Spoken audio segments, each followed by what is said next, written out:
bakyala bannange ntuuse n'ennaku yange luno kaseetule ebyange mubiwulire.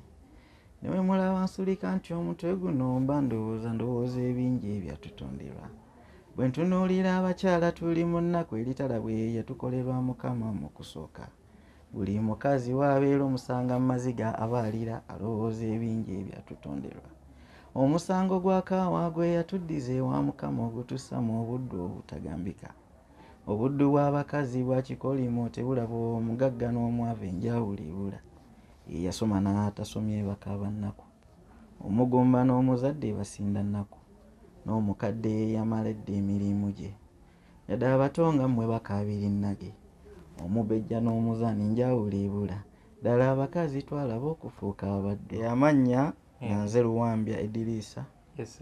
Abasinga obungi bamanyi nga Edi. Nzaalibwa Kaleerwe. Bakuzaalira Kaleerwe. Nzaalira Kaleerwe. Omusajja munnakibuga. Nzaalibwa mwaka 1992. Nzaalibwa omwami omugenzi Hajji House Matovu. Agalamidde mu busiika awo bayikyalo bakiyita Gaza. Kale nenzaalibwa omukyala omugenzi Sise Nnakku. Agalamidde Mpigi. Tuli abaana actually nze nali mmanyi nga tuli babiri. Nze ne mukulu wange Semakula. Naye mu biseera ebyo maama we yafiira nga tuli mu lumbe. Waliwo omukyala eyajja n'omwana oba ne mukulu waffe omulala. Nga mukulu waffe oyo yali mulongo. Ye Kato gyali awangayira Kiwenda awo. Sengaawe yajja ne sengaawe sengaawe n'agamba mwali temumanyi naye Sise yali Nnaalongo. Ekyo sose kiwulire. Omanyi kati waliwo ebintu ebimu ng'olina okwogera n'okola ky'abantu ne babimanya. No clearing air. Wakati mulimu abali abamanya abakyali mu ŋŋambo obadde kituufu oba ki. Najja naye ate nga ffe omugenzi we yali ng'akyaliwo wadde yafa ndi mu P4. Yes, around P4, P3. Nali ntegeera. 2004. Nali ntegeera. Naye gundi sengaawe we yamuleeta agamba Sise yali Nnaalongo. Naye ffe ng'ebbanga lyetwawangala n'omugenzi yali takyogerangako. Kati tetumanyi kikyaliwo ki ekituufu. Neffe twamwaniriza n'ab'ekika ne bamwaniriza. Kati ffe abamu ffe ng'aba abaana abamu nze ne Semakula. Ojjawo Semakula ye nga yabuuza. Naye nze saabuuza. Ngenda ne ntuula oluusi ne ndowooza. Ne neewuunya Mukama engeri gye yatonda. Bingi bye yakola ebinneewuunyisa nze. Ate nga n'ebimu ebyo biba bya kusooka. Buli kye yakola kiba n'okusooka. Mu ngeri yakyo ne kyewuunyisa ensi. Tunuulira ennyanja engeri gye yatondwa. Awamu n'ebirimu ebyekigonyola. Odda mu bbango samalirira emunyeenye enjuba n'omwezi nga we biyaka. Gwe bw'otunuulira olukalu nnyenya n'omutwe olw'ebirimu ebiteevuunye biyita kuli. N'ebyesimenye bingi naawe by'omanyi. Buli omu alina bingi ebimwewuunyisa. Naye mu bye yatonda ekinneewuunyisa ennyo bwe yatuuka ku mukwano ye teyerekaamu. Yagenda nagunda n'ayitiriza naguteekamu ebirungo ebya buli kika.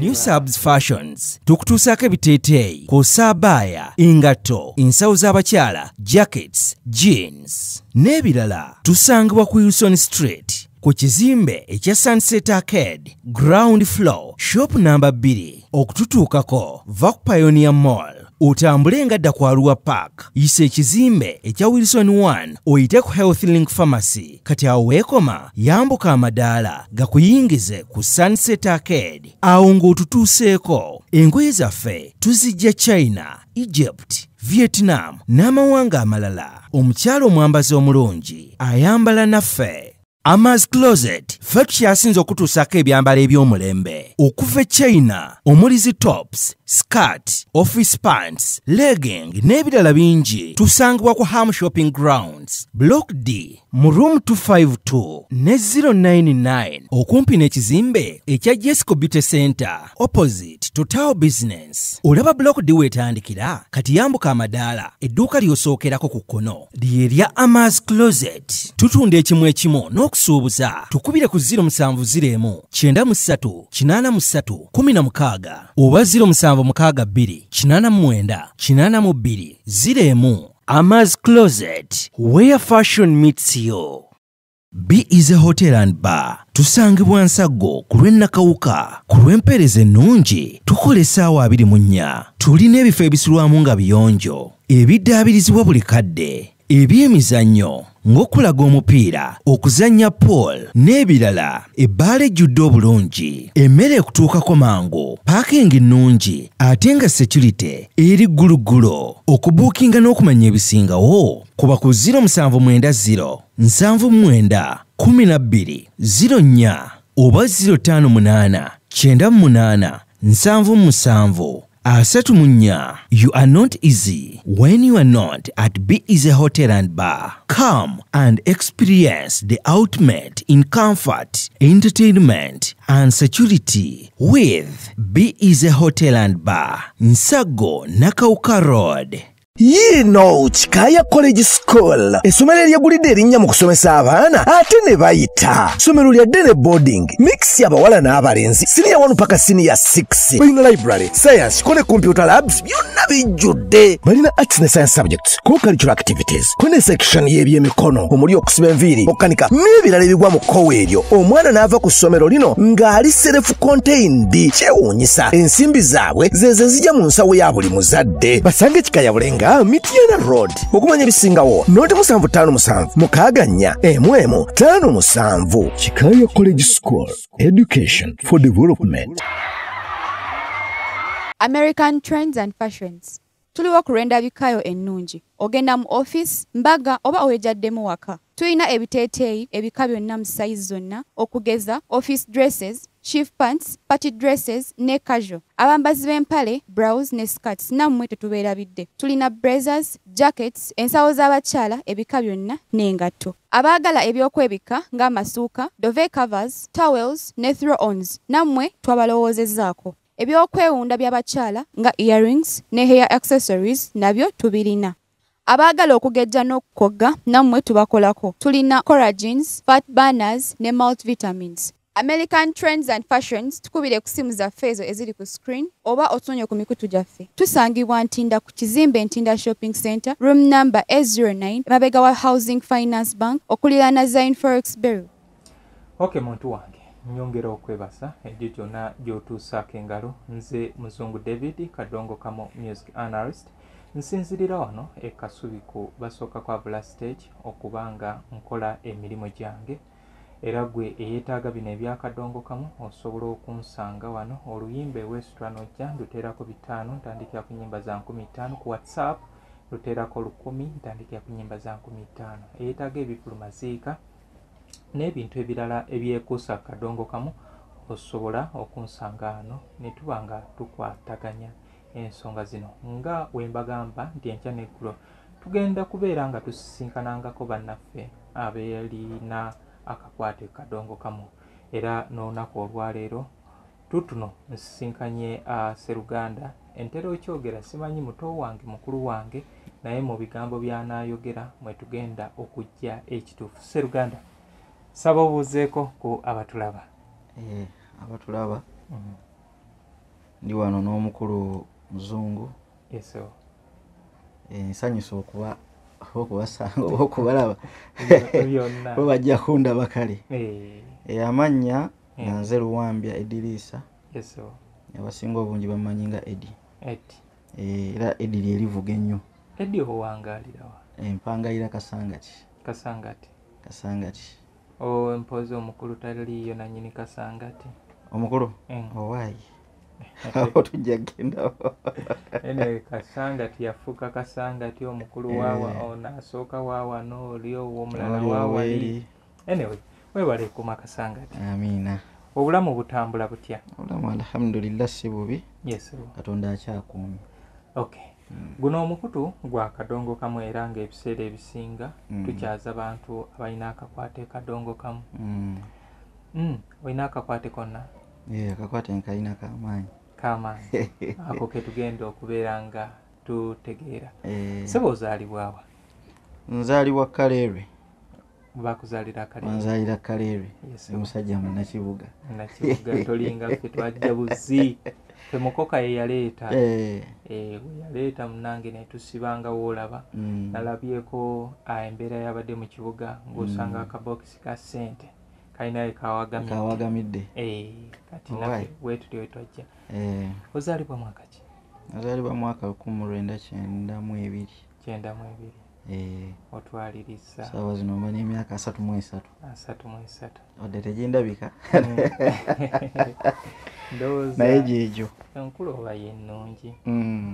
Katusabe. Era oyongereko n'emirala. Inshallah. Bwe tukongerayo 33 emirala kibeera kibi. N'okusingako. Era nnyo ekigamba abantu nga ndi mwavu. Mukama Katonda taziyitiriza ezaziwa abalala. Ajja kuba wa mulugube. Omanyi kibi nnyo okutuuka ng'omukisa gw'ogugabira ku nnusu 10. Kituufu. Nti oli eyo ensi yakukuba. Omwana wa Eddie azze. Eddie agambye waliwo omwami munaye ono yayagala nnyo Kadongo Kamu n'ayagala jjajjaffe era nagendayoko n'enfuna ku bintu ebiwekusa ku bya jjajja. Akaana kati ka Eddie Junior nekagamba jjajja kwatayo nekakuwa nnusu 10. Nange Mukama Katonda akuddizeewo n'ogaba emikisa gye gyonna ng'ogigabidde ku ki? Ku nnusu 10. Oba olumu bakuleetedde mawulire. Kituufu. Naye oba ekisaati. So nsaba buli omu Katonda yandimuwaddeko n'abanga alina waasobola okubeera ng'akola ki. Kino ekintu kye njogera nno abamu bayinza olowooza nti muzungu yeejjubisa. Naye tulina abantu ng'ekyamazima ensi yamukwata nga n'ebitaano wabironda asobola okunyumiza omuntu nti nkoze eki. Alonze ebitaano. Nga wazisanga mu kkubo wakiri ng'alina baabadde alaba. Ayinza ozirinnyako n'abeerawo okutuusa we banaavaayo. Ssebo ozaalibwa ani? Nzaalibwa omwami omugenzi Hajji House Matovu. Ssebo agalamidde mu busiika awo bayikyalo bakiyita Gaza. Wagalamidde. Omwana oli gwe ntera okuwulira gy'ava? Oyo si we waffe. Ezo dipo zaabwe nga bwe baziyita. Kale ne nzaalibwa omukyala omugenzi Sise Nnakku. Galamidde Mpigi. Luwanga. Awo nyina. Nno neetaaga okutuukayoko. Mukadde Nalumansi omuwulizaako? Mukadde Nalumansi gyali ali awo Kyengera. Nalumansi Kereya. Maama wange. Mukwano gwange nanyumyako naye mabega awo. Nali nkola story about Cecilia Nnakku. Era nanyanguyira. Si muzibu. Omuntu mulungi nnyo. Nali musuubiza ogendayo ntukeko. Bwe baagalamiza mukadde waffe Sise Nnakku. By the way era nange njagala kuorganizinga kugendayo kuba ndudde ogendayoko. Kusuubira agendayo ddi munange? Inshallah kasha tumalirize zino ennaku enkulu. Zino ennaku enkulu ngenda kuba busy nnyo. Enkulu ze ziriwa? Zineza Christmas ibichezo. Ezo zo tuba busy nnyo abamu. Emirimu gyaffe. Naye manye ebyensi kwerekereza. Si byakwerekereza naye kati ffe tukyakozesebwa. Sigamba nti twekozesa. Tukyakozesebwa kati okufuna akaseera okunnyonnyola omugagga. Naye nze lw'olibeera ng'oli off. Omanyi Katonda yagamba buli kyokola kikole mu bwangu. Linda kiggweyo. Afumita mukira. Wakati nabuuza oba mbuuza wekitabaako mukira. Inshallah sawa yonna nzija kuba nkutegeeza kasita ekirungi kati tuli muki? Tuli mu tuwuliziganya bulungi. Kati Cecilia Nnakku tugenda ku ebimu oyinza okuba tobitegeera naye tugenda ku bantu bye balina okutegeera. Ekimu ku bintu ebyasinga okumbuuzibwa be baana ba Cecilia Nnakku. No yabeera mukyala wange. Kubanga ono omuto gw'olaba oyo abeera ndooza muto. Kubanga nange abamuzaala bafumbe. Kati buli wafumba abeera mukyala wange abeera mukoddomi wange. So mutabani mwazaalibwa abaana bameka? Tuli abaana actually zenna nali mmanyi nga tuli babiri. Nze ne mukulu wange Semakula. Naye mu biseera ebyo maama we yafiira nga tuli mulumbe. waliwo omukyala yajja n'omwana oba ne mukulu waffe omulala nga mukulu waffe oyo yali mulongo ye Kato gyali awangayira Kiwenda awo. Sengaawe yajja ne sengaawe n'agamba ne sengaawe n'agamba mwali temumanyi naye Sise yali Nnaalongo. Ekyo so sekiwulire. Omanyi kati waliwo ebintu ebimu ng'olina okwogera n'okola ky'abantu ne babimanya. Yes, no clearing air. Wakati mulimu abali abayimanyi abakyali mu ŋŋambo obadde akituufu oba ki. Najja naye ate nga ffe omugenzi we yali ng'akyaliwo wadde yafa ndi mu P4. Yes, around P4, P3. Nali ntegeera. 2004. Nali ntegeera. Yes. Naye gundi sengaawe we yamuleeta agamba Sise yali Nnaalongo. Naye ffe ng'ebbanga lyetawangala n'omugenzi yali takyogerangako. Kati tetumanyi kikyaliwo ki ekituufu. Neffe twamwaniriza n'ab'ekika ne bamwaniriza. Kati ffe abamu ffe ng'aba abaana abamu nze ne Semakula. Ojjawo Semakula ye nga yabuuza. Naye nze saabuuza. Nali omuto. Watwala omukisa okubuuzaako mukadde Nalumansi? Okubanga oba oliawo. Mama naye saatwala budde. Kituufu. Kyokyo saatwala budde kumubuuzaako. Naye nga kituufu like muganda waffe. Like muganda waffe. Gyali awo. Ate munayo omwana w'omukazi yete omukazi yena baleeta nti mwana kizibu nnyo okumwegana abasajja fe abatera okubeerako ne question marks. Naye omukazi ye. So kati tuba tuli basatu. Twandibadde bana naye Waswa yabuuka. Yabuukanga n'omugenzi akyaliwo. Tetwabimanyi kale baatugambira awo story nti Waswa yakola ki? Yabuuka. Kati tusigala basatu. Kati mukulu waffe Kato ne kuddako Semakula Salim nze ne nkola ki? Ekitegeeza olugendo lwa Cecilia Naku olw'okuzaala tugenda kusooka tuluzeeyo before okusisinkana Katende. Yes. Olina okuddayo. Kubanga Salimu wa mukadde waffe omugenzi Moses Katende. Ekitegeeza Moses Katende waaba yamuzaalamu omwana omu. Ekitegeeza ono omwana yamuzaala walala. Yes. Ye kati akataali luddawa. Kata wangayira Kiwenda awo. Tuwuliziganya ku ssimu naye ndudde omulaba. Bukyanga tuva mu Lumbe. Simanyi na waafaanana. Era naye musanga muyitako nga naye tamanyi bwenkola ki? Bwenfaanana. Naye nga essimu zo tuwuliziganya. Naye okwemiitinga in person kyekirina obuzibu ate ng'eyo nkolerayo nnyo nayogera n'omukubira essimu naye nga taliyo nga naye ziwambaza.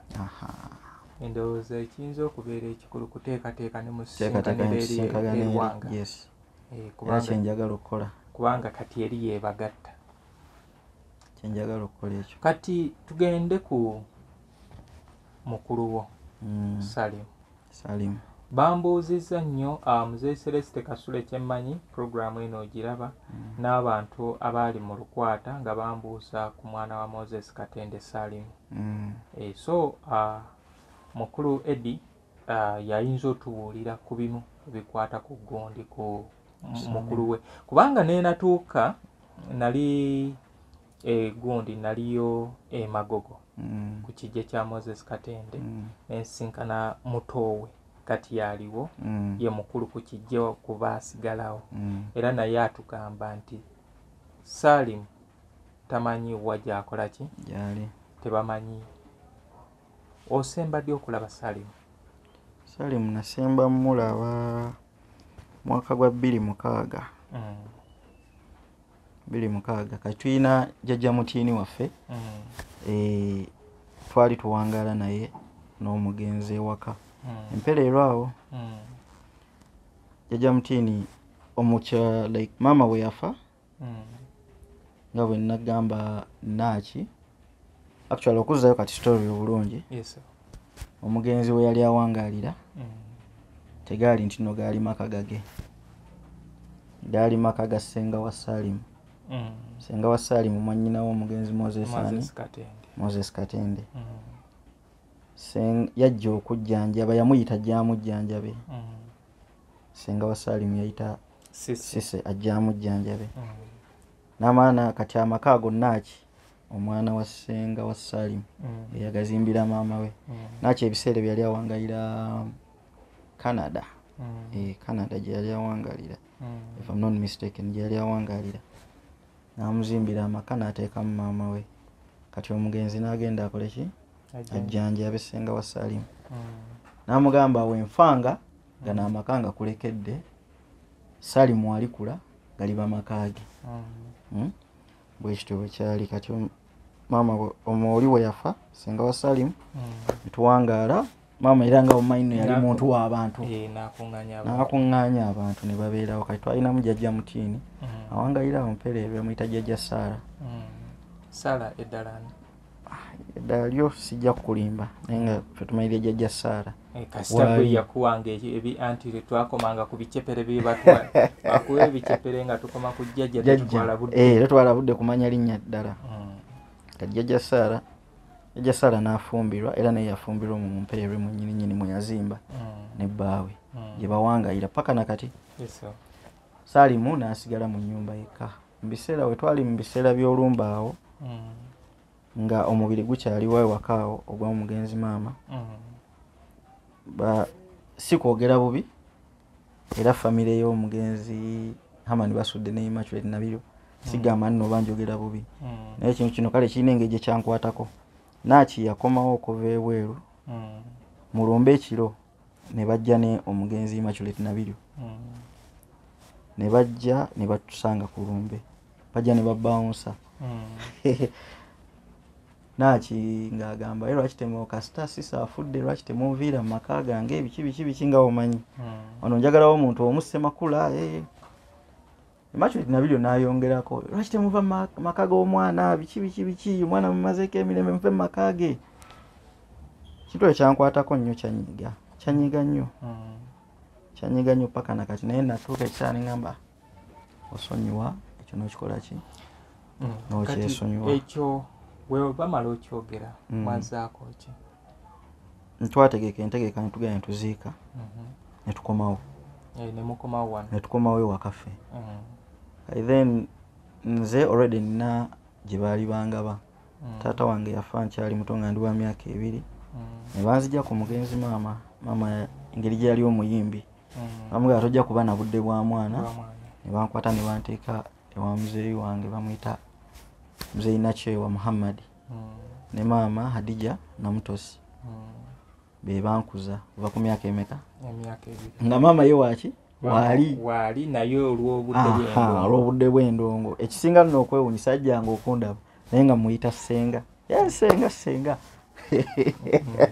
paka maama ye mwennyini we yaŋŋamba naŋŋamba oye maama akola ki akuzaala naye mu nsi abaana tulina obbalaga ekintu waliwo ekintu kye tulina okulaga abaana affe nga tukyaliwo nti ebiseera oba maama yali ategedde nti ali kumpi kuva mu bulamu bw'ensi olwo kati ontegedde nno ye maama ntandise okwekyanga awo mu P3 awo era nga tannafa ntandise okwekyanga njagala genda kuba na maama mukadde nankwata nantwalayo mukadde yankuza era namugaba omwana wuuno mukadde Namutosi gaba omwana wuuno ankyankalanye kayagala kola ki ayagala kubeera naawe maama ayogera ebigambo bino wammanga omugenzi sisi yaŋŋamba nze kye nakola omulimu gwange nakuzaala nenkuteeka ku nsi naye ye maamawo nze sinze maamawo oyo yamanyi ebikuluma yamanyi obulwadde bwo yamanya bwosula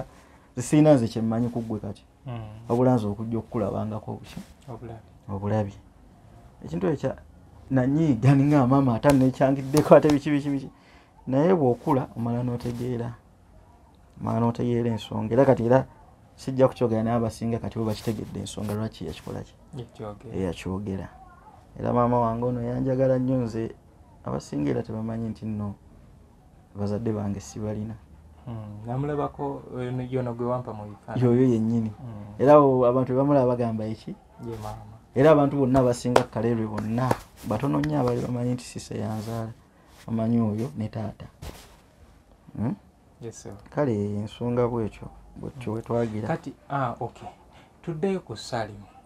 Salimu Omuwulizaako? Salimu yabula era olwenteeka omutwe wansi inshallah nga nsadde olwema nsadde saba Katonda akoleki amuzze abenga gyali sabangako nno Katonda oba waba yafa amuwe ekiwumula eky'emirembe la nsaba akoleki Amuzze. kuba ekintu kino kiruma nnyo okubanga oli wekka munansonyiwa naye lwenjogera ku Salimu ye nkitegeera. So baganda bange nabasuubiza nti tugenda kubeera nga tutambula mpola tubeere nga twongera okugattako ku mboozi. Emboozi eyo ndowooza njogeredde emyaka egiwera eya Salimu.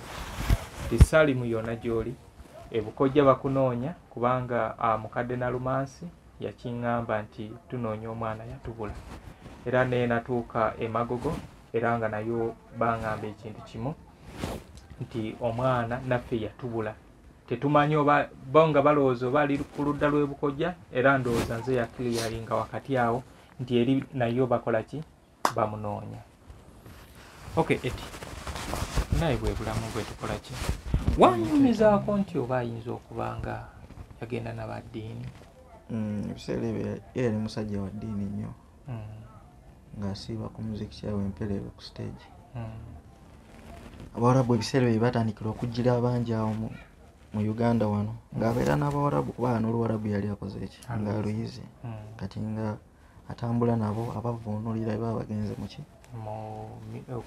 okumitinga abantu mu kubunyisa enjiri y'Obuyisiraamu naye ng'ajja ne Kalerwe n'annambulako yali annambulangako kumpi ndowooza buli weekend ng'ajja ewaka n'annambulako eno naye twagenda okulaba wiiki esooka ey'okubiri request tugenda emperere wa jjajja mukyala jjajja Mutiini Wasaala kubanga yali agendangayo nga gyali emmere ebiseera ebisinga kubanga kumpi Kinnya Nampindi ajja n'agamba Salimu naffe tumunoonyeza buli wamu tumubuuza naye kyajja kitya n'agamba nti baakeera ku makya lwako olunaku olwasooka n'agamba ndowooza tazze buzzi olwokubiri olwokusatu n'agamba nedda kantuukeyo waka ndabe ki ekikola ki ekiriyo basanga sapatu ziri bweru oluggi luggule omusaalo nga weeguli ettaala ndowooza yatuuka neggwamu amafuta ne Korani nga yeebikkudde bulungi nga kiraga nti nno oli yali ava oba kusaala ng'ava n'okusoma ku Korani naye nga alinga gwe baatwala obutwazi alinga gwe bawalula obwazi kubanga omuntu ne bwoba nti nno oba ogenze Mbawarabu oba bagenda okukutwala ogenda n'ogambako omuntu enewaka obuggalawo kubanga kati jjajja yali kumpi ng'alyayo ekyemisana n'ekyeggulu kiba kitegeeza nno yalina okugenda n'amutegeeza nti oba ngenda n'Abawarabu naye emboozi actually bingi ebibuuzo biri awo bingi bemugatta naye nga tebigatta bingi byo bingi nnyo tetumanyi kituufu kyennyini kyatuuka ku ki ku Salimu.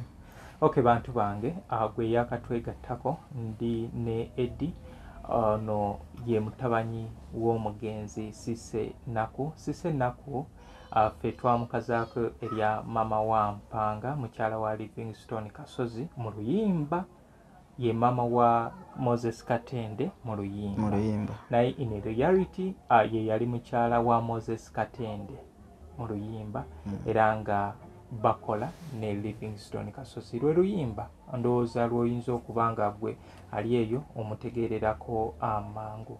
Yayimba ennyimba mpitirivu naye nga tujja mujjukira mu kibiina kya Lukwata Gita Singers ndowooza erinnya mwe lyasinga okubeera nga liyitimukira naye nga mujjukire mu kibiina ekya Kadongo Kamu and Super Singers ekya mukadde waffe Matiya Luyima gye baava okugenda eri then yaliko newa Prince Jopo Kafero si jafiira yagenda okufa nga naye nga ne mu kibiina ky'abazira Nantawunyikamu Qualified Singers eyo yonna yaliko ne mu birungi ng'ali ne Moses Balongo. Okay, ekitone ky'okuyimba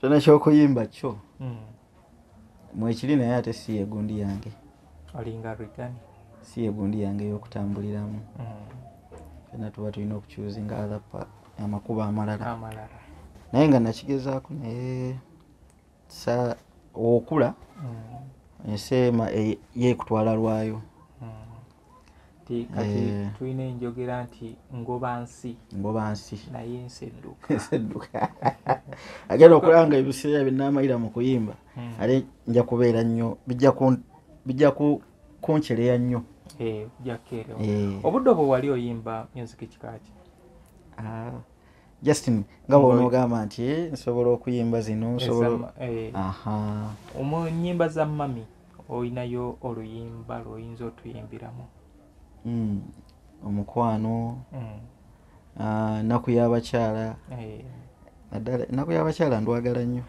lutuwemuko kapera bakyala bannange ntuuse n'ennaku yange luno kaseetula ebyange mubiwulire ne bwe mulaba nsulika nti omutwe guno mba ndowooza ebingi ebyatutonderwa bwe ntunuulira abakyala tuli mu nnaku eritala bwe yatukolerwa mukama mu kusooka buli mukazi waabeera omusanga mu maziga abaalira alowooza ebingi ebyatutonderwa omusango gwa kaawa gwe yatuddiza ewa mukama ogutussa mu obuddu obutagambika obuddu bw'abakazi bwa kikolimo tebulaba omugagga n'omwavu enjawulo ebula eyasoma n'atasomye bakaaba nnaku omugumba n'omuzadde basinda nnaku n'omukadde eyamaledde emirimu gye yadde abatonga mmwe bakaabira ennage omubejja n'omuzaani njawulo ebula ddala abakazi twalaba okufuuka abaddu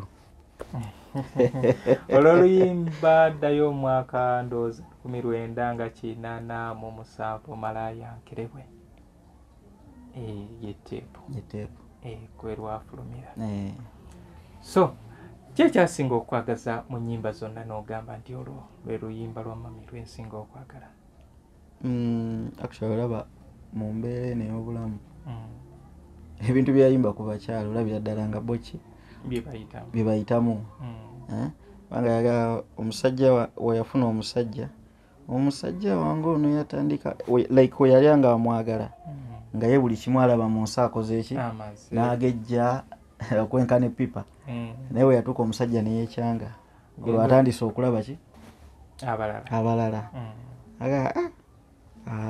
kati obuddu bw'abakyala bwo bwaki omukyala newobanga olina sayinoba era still kuba wano mu kusembayo yagamba kati bakyala kyendabewo kati bakyala bannange eze kyendabawo obuteerumya tugendereku ekyo Katonda kyakola kyeyatuwa bw'ofuna omusajja gwekola kimu mugondere topapamu ebyo tokaka mu ebyo byatayagala omusajja buli kyayagala osaana okimuwe kubanga buli lwogaana ofuuka mukyawe bw'owaganya l'oluusi okyungwa bukyungwa ate bw'okola emputtu osambwa busambwa kale abakazi twalaba okufuuka abaddu buli kikazi buli kitonde kikazi kifugibwa nume Cecilia Naku alina oluyimba olukwata ku oyo ayagala okuganza eyaganzaako ajja okuganza mu myaka eyo bantu bangi few people can define love omukazi yakwata na defining love ate era waliwo ekiseera kyatukanga bamuyita oba n'abagereka w'omukwano okuyimba ku mukwano kuba ate wadde ate ku luno ate olw'omukwano luno nalwo yakwata omukwano gwonna n'aguteekamu n'explaining everything about love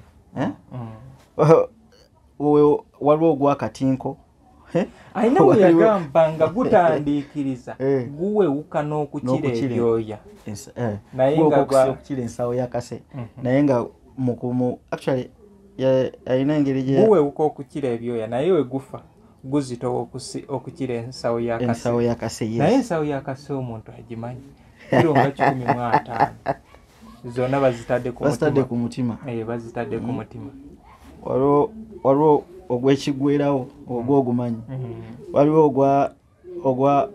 ogulumya nnyini gwo nga nti tannakwasa ogwo nga gwakutte gukira kabaani kuba nsaba otuwemuko ku kapera ak'omukwano kirwatandika lutya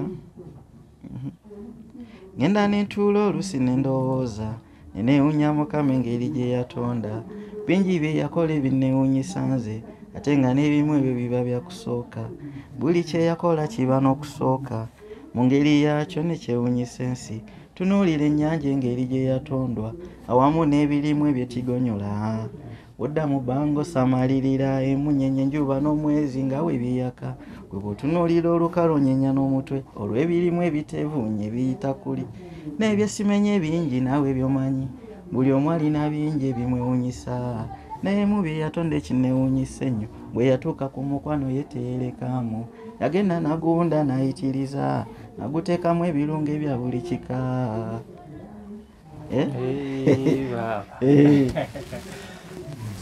So buli muntu ali eyo wandinoonyeza ku luyimba olwa Cecilia Nako we bayita omukwano olina version zisatu lulimu gundi 3 actually yalikola mu gundi 3 naye nga luli oluyimba lumu naye yajja oba tukiyita ku updating according ku mulembo gwaki kubanga aliwo yagira nemuzei Katende era ne baddamuko kati naddamu n'alukola mu ndongo ye yakyuka ekidigida. Okay, kale bantu bange program etekebwa mu center ba New Subs Fashion is sangibwa ku Sunset Arcade kibuga Kampala Wilson Street tambulanga ova ku New Pioneer Mall oda ku Alua Park ogenda kuyisa Wilson 1 ozeko Herethering Pharmacy kati Herethering Pharmacy wekoma yambuka amadaala edduuka eriri ku mukono ogwa ddyo erisookera ddala eryengo yeeyo New Subs Fashion mugende muwagire ku bantu abo oba oliawo naffe tusobola okubeera nga tuweereza ebintu bino data n'ebintu ebirala tuba tusobola okubyetusaako kati Amas Closet for Tops and More bali wali ku Ham Shopping Grants Broco D edduuka 252 ate mugamba nti bino bye mulabye mu kibuga Kampala nti oba oliawo ne Amas omwala gwagitutte yeri waggulu eri ku floor ya waggulu eri ku floor natunuulidde n'engamba bato bange abali ebwayise embeera eno kati bo bagiraba batya gwe ssebo mulite sisuubira nti olina n'engeri gye weebaka nga amazzi ne gaba ground floor ne gakwata first floor nagenza okulaba nga amazzi gamira ennyumba kati eyo ne baba bakutenda batya toina wogira naye nakusaba Katonda buli omu banaye yandikikutteko n'abantu abalowooleza ensi tubanga tusobola okugatta ku nsi yaffe mu bulungi kati wetuva ku Amas Closet for Tops and More mugenda kusangayo engoye ezo zituukiridde ez'abakyala kugenda ku Easy Hotel and Bar tuli Nsaggo abo bakutuusaako ebyokunywa eby'enjawulo kwosa nemwe abaagala okubeera nga musanyuka puulu n'abalabi b'emipiira mugenda kugira kati wookoowa todda waka osobola okwebakaawo n'ate munaye n'oddayo ewaka atambula emisana bamuwakanira kati lwaki owaliriza otambula ekiro nejuzi twabaddeyo neesho nga tukuba endongo yaffe eno eyakadongo kamu next guno omwezi gwennyini gwe tulimu era tugenda kubeerayo December tugenda beerayo ndooza nga 18 kale nsaba nti tugende tuwagire abantu abo Kikaya College and Vocational School bali wali ebulenga badde ne boarding arts ne sciences basomesa okuva ku S1 paka ku S6 ate n'amasomo ga vocational bagataddeko nnyo essira nze ndina ekintu kyenkubiriza abantu enkya n'eggulo nti vocational courses twandibadde tuziteekako essira kubanga Uganda y'akacyo kano nga toyinaamu kalimu ka mu mutwe IT kati bo kye bakola ku Kikaya nti omwana oba ali mu senior 1 paka ku senior 6 olina course gy'olina okugenda n'okola ki n'oyiga naye ng'oziyigira ku fees zeno z'osasula eno kati bayingidde ne mu agriculture farming balunda n'okulima nti omwana agenda okuvaano ng'alina ky'asobola okwekolera mu bulamu so tulina abalala Tatu Fashions abo bali ntinda ku shopping center edduuka eri A09 emabega wa finance bank oyita ku Zen Forex Bureau naye nga akalango kaabwe kajja obudde bwonna so wetuti wetugenda okubeera nga tutambula so muganda wange waliwo oluyimba lwa Cissy Nnaku ntumiddwa gy'oli olumanyi Ntumiddwa gy'oli simumanyi. Simumanyi bulungi naye nga ndumanyi n'okululiza nduliza. Lwe luyimba lwe lwensinga okuwuliriza. Kubanga ekyamazima yalina obubaka bwe yali asitudde ng'atwalira munne. Lwaki okyawa munno? Naye lwaki bannaffe betuwa emitima ate bamaliriza bagizanyisizza? Ebintu by'omukwano byo bizibu. Twaye nange nze nga wondaba wano. Nasooka nembyesonyiwa. Nina abaana aba babiri balenzi. Ajimal bamuyita Dahab Matovu ne Ajimal Luwambya. Baana bange naye mukyala wange nabazaalamu tetukyali naye. Nkutte emyaka egi nga sikyali naye. Oba mugatta omukwano lw'abaana? Ekyo nakyo kayitulwawo. Bingi nga obimanyi. Ebyo life yaffe. Anyway, ekyemanyi ensi eno ogiraba. We tunaagenda bwe tuti emyaka 2 mu maaso ekijja okubeera ekinene kuzaala. Kuzaala, yes, kituufu. Zaala okiggale. Ebirala alina obuvunaanyizibwa y'anaatwala. Oba taata y'anaatwala oba maama y'anaatwala. Naye nga kyekyokuzaala teeka lwakuba nti kati n'okuzaala bannyinaffe batuyamba buyambi. Era bakuzaalidde munnange. Era esifunaako nga nze mu bulamu bwange maama wa muwala wange mwebaza nnyo okunzaalira kubanga yali asobola okola ki? Ogaana. Tuyinza okuba ebirala tetukwatagana oba tetulikwatagana naye yankolera ekintu ekinene. Ekyo nange kye ŋŋamba mukyala wange ebirala byonna biyinza okugaana. Naye nkwebaza okunzaalira abaana bange ababiri abo bennina. Nange kuba kwewaayo. Ku mulembe guno baana bawala buli wamu baateekawo ebikomera ebikugira okuzaala. Abamu beekubya mpiso, waliwo amakerenda, waliwo obuweta, waliwo ki. Kwegamba era nze kye ŋŋamba muto wange oyo ali ku kamera. Omukazi takumalangamu. Kolako ky'osobola, tosobola kumatiza mukazi. Ojja kutukira bwereere. Bakusange nga wakoze eki? Nga wakutuse ng'okutuse nga oli awo ng'oweddemu naye nga ki bw'ombadde mumatiza. Era ntunuulira abaana ng'agamba ha kajje musandawule n'ogamba kye weeyitira okimanyi. Anyway, eyo tuveeyo naffe tuli bantu naye ng'ensi kubanga olaba n'abatulaba kaliwo abagamba nange munnange weegudi. Abasinga bagatta amabaati gano ge gakola ki? Ge gatonzeewo obufumbo bwabwe nti we bayingira ne bagamba abafumbo bakoze ki? Bayingidde. Nga babeera munda mu. Naye nga bangi nga n'ebitanda byanjawulo.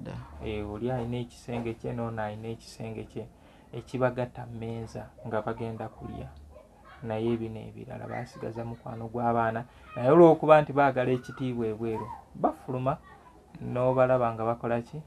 Bagira n'obasanga mu mmotoka nga buli omu atudde nga mbega. Naye kati ng'ebyennaku zino byonna biva ku butabuulirirwa. Abaana abalaba basuuliridde nnyo. Yes, n'abalenzi nabo byonna kyekimu. Kubanga wadde ffe abantu bayinza okulaba ng'omuvubuka ng'ayogera ebintu naye emyaka gyegyo baba balina okubuulirirwa bingi era ebisa obufumbo obutabuulirirwa. Anti kati obudde buno bwakojja tetukyalina budde bwakubeera nga tutuuza abaana baffe. Basenga nabo obudde osanga nti batono ababulina nga busobola okubeera nga bumala okubeera nga babuulirira abaana. N'abazadde bennyini bakyalina budde kati ssente kati ensi we yatuuka. Nze nina ekintu kyete olaba nze muwala wange nga mbeera naye mu holiday. Naye mu holiday naye nga ndina okumakinga sure nti alina ogendako n'abeera ew'abasenga be akule nabo. Kituufu. Ebisigadde byonna nga biri eyo. Naye ku mulembe guno osanga munnange kati niye yawula maama n'omwana wansula. Omwana akuze maama amugamba olaba embeera mwempite okwo kwe kumubuulirira. Era n'akula nga kigambo omusajja takola ki? Bangi nnyo nti n'okwemenya obwemenya mu bulamu nga takisobola eyo tuveeyo. So music wa mami tulinawo enteekateeka yonna eyinza okubeera nga tuzuukusa ennyimba ezo oba ne tufunayo bantu ne batukwatirako zi videos. Ekintu ekyo nkyagala nnyo. Yes. Kyagala nnyo nga bw'okiwulira. Wasagala legacy y'ebirenge. Kubanga Sisenaku gwe tulaba Sisenaku wa ku National Theatre. Gundi waliwo gundi yali egenda amaaso bwe bakwatira abayimbi ba Kadongo Kamu ab'enjawulo bakasozi nga bayimba ezo zippaluwa za night Muzeeyi Sebata abagenda bandikomyewo ennyimba ez'enjawulo bazikwatira ku National Theatre. Bakwata Ebbobali Bakwano bakwatirawo Ebbobali Bakwano yali National Theatre. Era kafaako kennyini we yakwatira ne Wile Mukaabya ne Aida Nakawoye bakwatira Grace Etangaala. Obudde bwa kabi era nabo ekifo kyekimu ekyo. Twandibadde nga tukolayo enteekateeka ndinawo ka kamera. Inshallah. Okay. Tujja kikola. Kati mu byonna nsaba tufunze ku budde. Oba olya tusiibule ku bantu abatulaba. Abatulaba naye mwebale kutulaba. Era nsaba nnyo mugobere program z'omwami Muzungu. Awo wenyini ontegeera otya? Nali ndi ku YouTube. Yes. Era ndi ku nnyimba za maama. N'ennyimba zino esimu yange yayiika kati nga n'ennyimba ze nnoonya zinziza mu ki. Kati tulina gye bayita vidment. Yes. No downloading. Kayenda okulaba emboozi y'omugenzi Cecilia Nakko. Ani ono njikoonamu era nenjiwa obudde olwo ennyini nga sinagimala nayo nga ngituuseeko we ngituuse nga kansooka encontactinge ku mukulu ono tulabe ngeye tuyinza okusinkaganamu tomanya tuyinza okubaako kyetukola ki. Ennyimba za maama wo zisanze bulungi nnyo. Nezembadde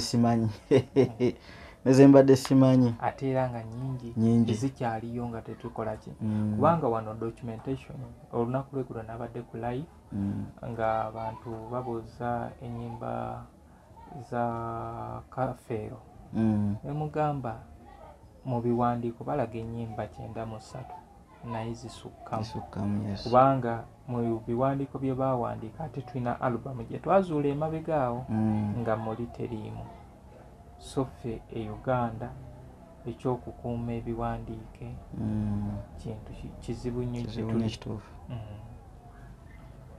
Kale kansuubire emboozi yali etya yalina anti abamu bagamba Muzungu tukola ebintu bino abamu with fiction we fix ebintu ne tutondawo emboozi zaffe nga teziriyo olw'okwagala views ffe tusobole okusurvivinga naye nga programs zetukola teziri wathe okubeera ziri so wathe kuba era singa wali nti nno wayiyawo buyiya kiboozi kyo era nze mwennyini nandigenze neŋŋamba ekyo kiboozi kiyiiye naye olaba nze nenkusinkagana kiba kitegeeza emboozi yali ntuufu era ninga byanaaba ebyali bibula mu mboozi byemmanyi nja kukola kitujja bigattako inshallah. Era neebaza nti tusobodde okubeera nga tugira wano wennyini ngenda kubuuza ekibuuzo kino.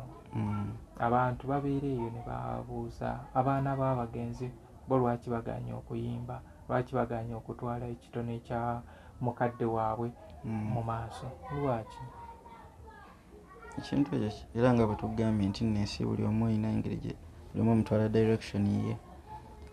Nze nakirina bulungi nnyo era nalina ne backup ya family yange muzeeyi wange nga bali ready naye namala okusoma obwo nga ate nembukyusa ate ku kintu ekya era abafamily yange bonna baali bamanyi nze enda kubanga maama baali bamanyi ngenda kuyimba kuba ndi musajja mulungi nnyo mu ebintu bya MDD kuva mu ssomero nga ndi mulungi nnyo naye Katonda bw'atyo bwe yasalawo ne Katonda alina engeri gy'attaminingamu future y'omuntu oba muntu gundi gy'anaatambuliramu naye nga abafamily yange bonna abasinga baali balowooza kama mbaya nina okuyimba kitone kya maama.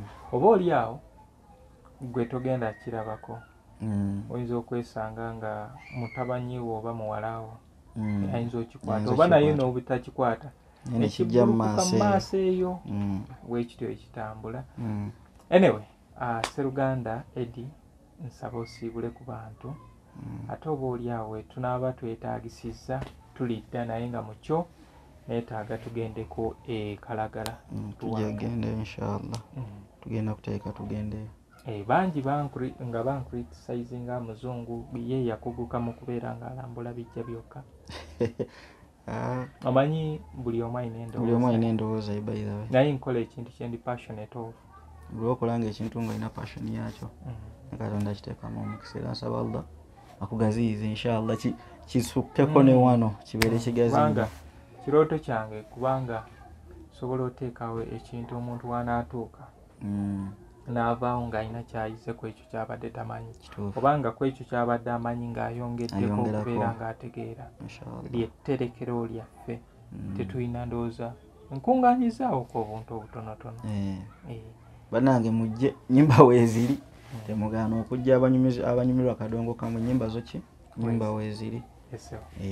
Kale tuwa kigambo ekisemba. Kigambo ekisemba nja kusinziira ku nsonga yennyini gye tubaddeko.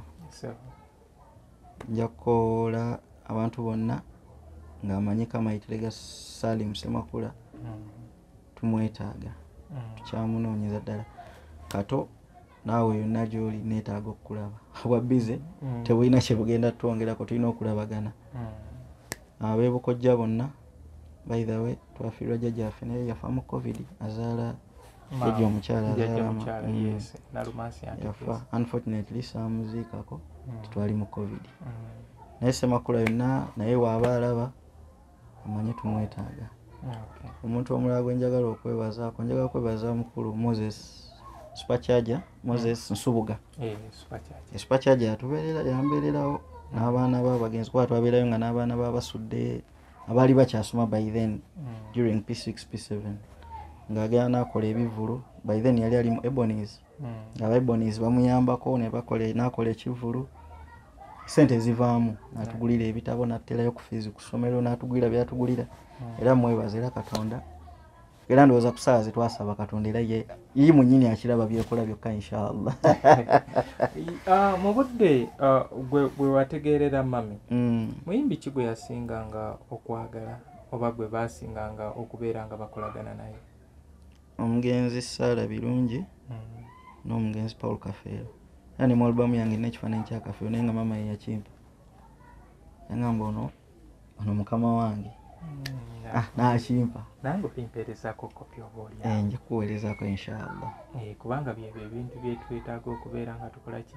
Babazungu baasitula Kadongo Kamu waabwe country music nga baddayo ku ground ne banoonya ebintu byabwe olwo ne batandika okukola zi museums ez'enjawulo era ogenda mu bitundu by'ewaabwe olabira ddala naye ffe wano tekiriiwo. Katusabe inshallah okikole. Kale bantu bange nze Muzungu David Kadongo Kamu music analyst nkoze ne Didi ku kamera mwongere okungoberera mwongere otugoberera mwagale ebintu bino bye tukola kansuubire nti mu programu eno gye tukoze mulimu ekipya kyoyize ku Kadongo Kamu oba kyoyize ku Cissy nako kati nkinteere mu comment section nti mu program kino kyempulidde nga kipya oba njizeemu kino okusinziira ku ebyo bye mbadde mmanyi. Musule bulungi mweraba.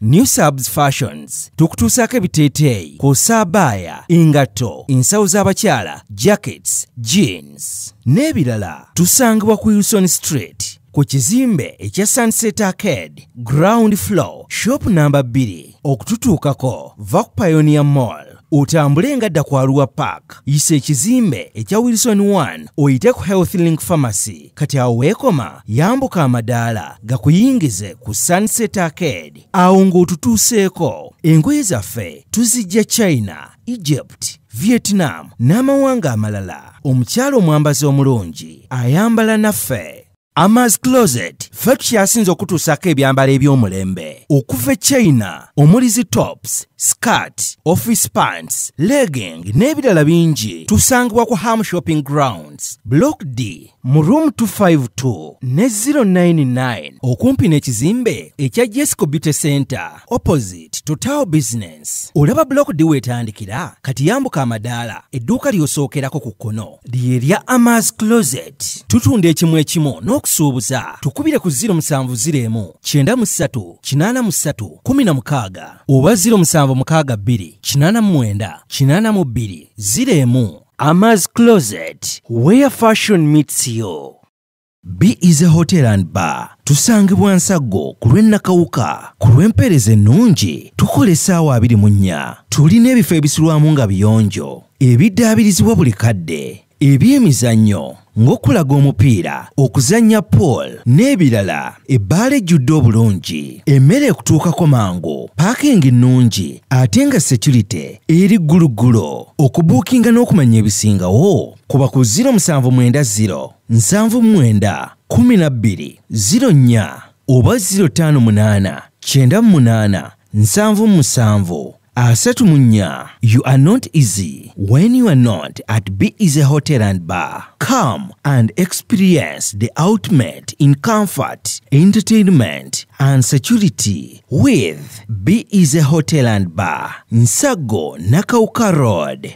Yino Chikaya College School essomero eryegulidde erinnya mu kusomesa abaana ate ne bayita. Ssomero lya Dene Boarding mix y'abawala n'abalenzi senior 1 paka senior 6. Balina library, science ko ne computer labs byonna bijjudde. Balina arts ne science subjects, co-curricular activities, ko ne section y'ebyemikono omuli okusiba enviiri, okukanika n'ebirala ebigwa mu kkowe eryo. Omwana n'ava ku ssomero lino ng'ali self contained. Kyewuunyisa ensimbi zaabwe ze zijja mu nsawo ya buli muzadde. Basange Chikaya Bulenga Mitiana Road. Okumanya bisingawo noti 757 mukaganya emwemu 57. Chikaya College School, education for development.